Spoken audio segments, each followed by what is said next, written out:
వాక్యాన్ని ఈ ఉదయకాలం ధ్యానం చేద్దాం. యెషయా గ్రంథము 51వ అధ్యాయం. నీతిని అనుసరించుచు యెహోవాను వెతుకుచు నుండు వారలారా, నా మాట వినుడి. మీరు ఏ బండ నుండి చెక్కబడితిరో దాన్ని ఆలోచించుడి. మీరు ఏ గుంట నుండి త్రవ్వబడితిరో దాన్ని ఆలోచించుడి. మీ తండ్రి అయిన అబ్రహాము సంగతి ఆలోచించుడి. మిమ్మును కనిన శారాను ఆలోచించుడి. అతడు ఒంటరి ఉండగా నేను అతన్ని పిలిచి తిని, అతనిని ఆశీర్వదించి అతనిని పెక్కుమంది అగునట్లు చేసి తిని. నా నీతి సూర్యుడా, భువినేలు యేసయ్యా, సరిపోల్చలేను నీతో కనులైన వారిని. రాజులకే మహారాజువో, కృప చూపే దేవుడవు, నడిపించే నజరేయుడా, కాపాడే కాపరివి. నా నీతి సూర్యుడా, భువినేలు యేసయ్యా, సరిపోల్చలేను నీతో కనులైన వారిని. 51వ యెషయా గ్రంథము. నీతిని అనుసరించుచు. నీతి సూర్యుడు ఎవరు? మన ప్రభు అయిన దేవుడు. అలాగైతే ఆదికాండము 12వ అధ్యాయం. యెహోవా, నీవు లేచి నీ దేశము నుండి, నీ బంధువుల యొద్ద నుండి, నీ తండ్రి ఇంటి నుండి బయలుదేరి నేను నీకు చూపించు దేశమునకు వెళ్ళుమో. నిన్ను గొప్ప జనంగా చేసి నిన్ను ఆశీర్వదించి నీ నామమును గొప్ప చేయదు. నీవు ఆశీర్వాదముగా నుందువు. నిన్ను ఆశీర్వదించు వారిని ఆశీర్వదించదను. దేవునికి స్తోత్రము కలుగునుగాక. నీతిని అనుసరించుచు. అలాగైతే నీతిమంతుడు దేవుడు అబ్రాహాముగా ఉన్నప్పుడు పిలిచాడు. పిలిచినవాడు నమ్మదగినవాడు, పూర్ణాంగీకారమునకు యోగ్యమైనటువంటి వాడు. తండ్రి చనిపోయి బాధలో ఉన్న అబ్రాహాముని నీవు లేచి 3 విషయాలు. 1, దేశం వదిలిపెట్టు, నీ బంధువులు వదిలిపెట్టు, నీ తండ్రి ఇంటిని వదిలిపెట్టు. దేవుడు చెప్పిన ఏ మాట నిరర్ధకము కానేరదు. అలాగైతే నీతిమంతుడైన దేవుణ్ణి, నీతిని అనుసరించుచూ ఉన్న అబ్రహాము ఆశీర్వదించబడ్డాడు. అబ్రహాముని ఆశీర్వదించాడు. ఎందుకని? నీతిని అనుసరిస్తూ ఉన్నాడు కాబట్టి. ఈ ఉదయకాలం నీతేంటో తెలుసుకో. నా నీతిని, నా రాజ్యాన్ని మొదట వెదుకుడి. మత్తయి సువార్తలో కొండ మీద ప్రసంగంలో మాట్లాడిన మాట, మొదట నా నీతిని, నా రాజ్యాన్ని వెతకమన్నాడు. అలాగైతే నీతిని అనుసరించుచు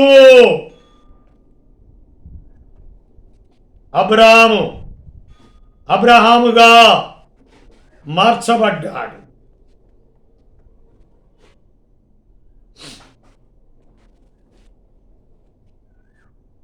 పదమూడవ అధ్యాయం. లోతు కాపర్లకును అబ్రహాము కాపర్లకును కలహము పుట్టెను. అప్పుడు అబ్రాహాము పశువుల కాపరులకు లోతు పశువుల కాపరులకును కలహం పుట్టెను. 13:7 ఆ కాలమందు కానానీయులు పెరిజ్జీలు ఆ దేశముల కాపురముండిరి. కాబట్టి అబ్రాహాము, మనము బంధువులము గనుక నాకు నీకును నా పశువుల కాపర్లకును నీ పశువుల కాపర్లకును కలహముండకూడదు. ఈ దేశమంతయు నీ ఎదుటనున్నది కదా, దయచేసి నన్ను విడిచి వేరుగా నుండుము. నీవు ఎడమ తట్టునకు వెళ్ళిన ఎడల నేను కుడి తట్టునకును, నీవు కుడి తట్టునకు వెళ్ళిన ఎడల నేను ఎడమ తట్టునకును వెళ్ళుదునని లోతుతో చెప్పగా, లోతు తన కనులెత్తి యొర్దాను ప్రాంతమంతటిని చూచెను. లోతు యొర్దాను ప్రాంతమంతటిని చూచెను. సొదొమ గోమరు, అది యెహోవా తోటలాగా ఉన్నదంట. సొదొమ గోమరు యొర్దాను ప్రాంతమంతటిని చూచెను. యెహోవా సొదొమ గోమర్రను పట్టణములు నాశనము చేయకమునుపు సోయరుకు వచ్చే వరకు అదంతయు యెహోవా తోట వలెను ఐగుప్తు దేశం వలెను నీళ్లు పారు దేశమై ఉండెను. కాబట్టి లోతు తనకు యొర్దాను ప్రాంతమంతటిని ఏర్పరచుకొని తూర్పుగా ప్రయాణము చేశాను. 14 లోతు అబ్రాహామును విడిచిపోయిన తర్వాత యెహోవా, ఇదిగో నీ కనులెత్తి నీ ఉన్న చోటు నుండి ఉత్తరపు తట్టు, దక్షిణపు తట్టు, తూర్పు తట్టు, పడమర తట్టును చూడుము. ఎందుకనగా నీవు చూచుచున్న ఈ దేశమంతటిని నీకును నీ సంతానమునకును సదాకాలము ఇచ్చేదను. అబ్బా, ఒక కీడు ఒక మేలు. తన తమ్ముడు కుమారుడైన లోతు పెదనాన్నతో వస్తున్నాడు, పెద్దమ్మతో వస్తున్నాడు. అయితే బహుగా వారు కలిసి నివసించలేనంత విస్తారమైన గొర్రెలు గొడ్లు, కలిసి నివసించలేనంత స్థలం. అయితే మనము బంధువులు గనక నీకు నాకు నీ పశువుల కాపరులకును నా పశువుల కాపరులకును అనే తేడా ఎక్కడొచ్చింది? నాది నీది అనేది లోతు దగ్గర నుంచే పుట్టింది. లోతు పనివారి దగ్గర నుంచి పుట్టింది, కానీ అబ్రహాము దగ్గర నుంచి పుట్టలేదు. అబ్రహాం పనివారు 318 మండుగురు. అబ్రహాం పెద్ద దాసుడు ఎలియాజరు. అయితే ఒకరు 4 వైపులా చూపించాడు, బహుగా దీవించాడు. అబ్రాహాముగా అన్ని విషయములలో ఆశీర్వదించాడు. తన కుమారుడైన ఇస్సాకు ఆ దేశమందున్నవాడై 26వ అధ్యాయంలో ఆ మాట ఉంది. ఇస్సాకు ఆ దేశమందున్నవాడై విత్తనం వేసి 100 ఫలము పొందాడు. ఎలియాజరు అబ్రహాము ప్రార్థనా జీవితం కలిగిన వాడు. ఆయన తన కుమారుడికి, అబ్రహాం కుమారుడు ఇస్సాక్కి భార్యను చూడటానికి వెళ్ళాడు, పంపించాడు. అబ్రహాము ఆత్మీయుడు. అబ్రహాము వివేచన ఆత్మ కలిగినటువంటి వాడు, విధేయత కలిగిన వాడు. కనుక అబ్రహాము ఎలియాజరును పంపిస్తే ఎలియాజరు ఒక చోట చేరి ప్రార్థన చేస్తున్నాడు. ప్రార్థించుట చాలింపక ముందే చిన్నది రిబ్కా వచ్చి, నీకును నీళ్లు నీ ఒంటెలకు నువ్వు చేదిపోస్తానని చెప్పింది, పోసింది. ఇస్సాకు భార్యగా చేయబడ్డది.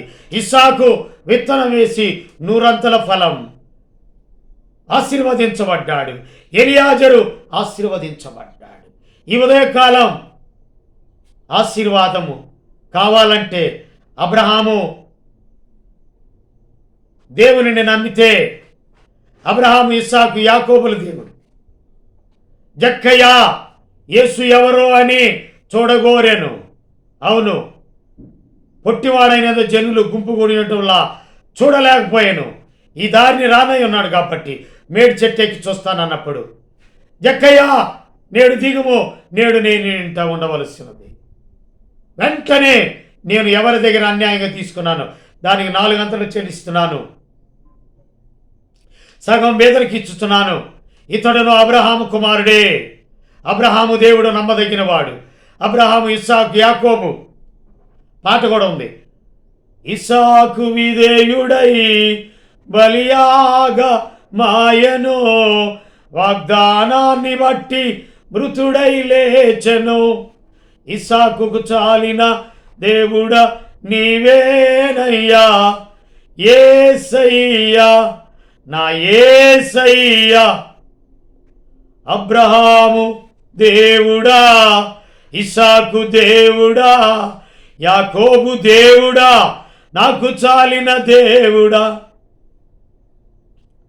అబ్రహాము విశ్వాసంతో స్వదేశం విడచెను, పునాదుల గల పట్టణముకై వేచి జీవించెను. అబ్రహాముకు చాలిన దేవుడ నీవేనయ్యా, యేసయ్యా, నా యేసయ్యా, యేసయ్యా, నా యేసయ్యా. యాకోబు మోసగాడై తండ్రి ఇంటిని మరచెను, యాకోబు ఇశ్రాయేలై తండ్రి ఇంటికి చేరెను. యాకోబుకు చాలిన దేవుడ నీవేనయ్యా, యేసయ్యా, నా యేసయ్యా. అబ్రహాము, ఇస్సాకు, యాకోబుల దేవుడు. ఇతడును అబ్రహాము కుమారుడే. జక్కయ్య. ఈ ఉదయకాలం దేవుని వాక్యం, నీతిని అనుసరించుచు యెహోవాను వెదుగుచూ నుండు వారలారా, నా మాట వినుడి. 4 మాటలు చెప్పాడు. మీరు ఏ బండ నుండి చెక్కబడితురో దాన్ని ఆలోచించుడి, మీరు ఏ గుంట నుండి త్రోవబడితురో దాన్ని ఆలోచించుడి. మీ తండ్రి అయిన అబ్రహాము సంగతి ఆలోచించుడి, మిమ్మును కనిన శారాను గూర్చి ఆలోచించుడి. 4 విషయాలు, 4 సార్లు ఆలోచించుడి, ఆలోచించుడి, ఆలోచించుడి, ఆలోచించుడి. తూర్పు, దక్షిణం, పడమర, ఉత్తరం అనగా అపోస్తలుల బోధ, రొట్టె విరుచుట, ఎడతగిన ప్రార్థన. బోధ, సహవాసం, రొట్టె విరుచుట, ఎడతగని ప్రార్థన. ఒంటరి అయిన ఆ అబ్రహామును నేను అతన్ని పిలిచి తిని, అతనిని ఆశీర్వదించి, అతనిని ఎక్కుమంది అగునట్లు చేసి తిని. అబ్రహాం అనేవారు ఒకరు, ఇబ్రహీం అనేవారు ఒకరు, ఇంకొకరు హోమ్ అనేవారు ఒకరు. భగవద్గీత, ఖురాన్, బైబిల్ మొదటిది, తర్వాత ఖురాన్, తర్వాత భగవద్గీత. కానీ దేవుడు అందరినీ ఆశీర్వదించాడు. కానీ మేము ఆశీర్వదించబడ్డాము అని ఆరాధించే వ్యక్తులు ఎవరు? అబ్రహాము ఆ రీతిగా ఆరాధించాడు, బలి అర్పించాడు. ఇష్మాయేలు బలి అర్పించినట్లుగా ఉన్నదా లేదా? కెతురాకు పుట్టిన కుమారులు అనగా హైందవ జాతి సహోదరులు, కెతురాకు పుట్టిన వాళ్ళే వాళ్ళు. హాగరు పుట్టినవాడు ఇష్మాయేలు, కెతురాను చేసుకున్నాడు. కెతురాకు పుట్టిన వారే హైందవ సహోదరులు, హిందువులు. ఈ ఉదయకాలం ఎవరు మరి హిందువులు నిజదేవుణ్ణి ఆరాధిస్తున్నారా? ఇష్మాయేలీలు నిజదేవుణ్ణి ఆరాధిస్తున్నారా?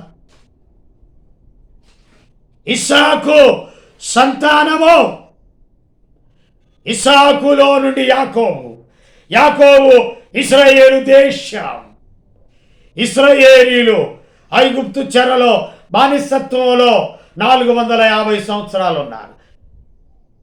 ఐగుప్తు చెరలో. కనుక ఐగుప్తు దాసత్వంలో నుండి ఇశ్రాయేలీయులను రక్షించాడు. రక్షించినవాడు నమ్మదగినవాడు, పూర్ణాంగీకారమునకు యోగ్యమైనటువంటి వారు. ఆలోచించుడి.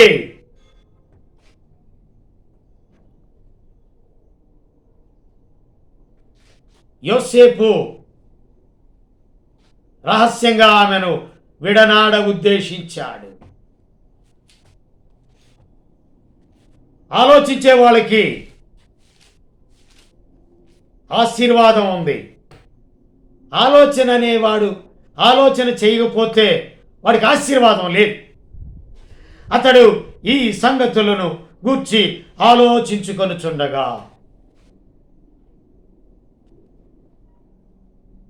ఇదిగో ప్రభు దూత స్వప్నమందు అతనికి ప్రత్యక్షమై, దావీదు కుమారుడని యోసేపు, నీ భార్య అయిన మరియను చేర్చుకున్నట్టుకు భయపడకము, ఆమె గర్భం ధరించినది పరిశుద్ధాత్మ వలన కలిగినది.